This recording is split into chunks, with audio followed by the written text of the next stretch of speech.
नमस्कार, मी प्रीती हर्लेकर सांगली बुलेटिन मध्ये आपले सर्वांचे सहर्ष स्वागत करत आहे।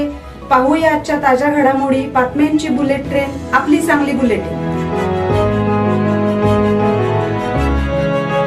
आज पारंपरिक पद्धतीने मिरज आणि सांगली येथे गणोत्सव मोठ्या प्रमाणात साजरा होतो। हे साजरे होत असताना बऱ्याच ठिकाणी मोठ्या कमानी लागल्या जातात।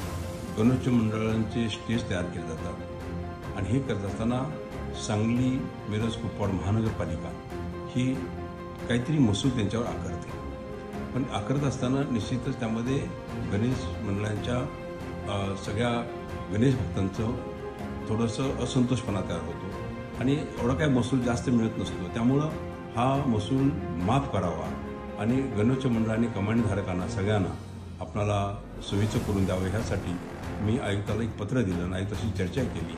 आयुक्तांनी ते मान्य केलं की आपण ह्या वेळेला गणोत्सव मंडळाला आणि कमानीधारकांना आपण सर्वांना याची माफी देऊया।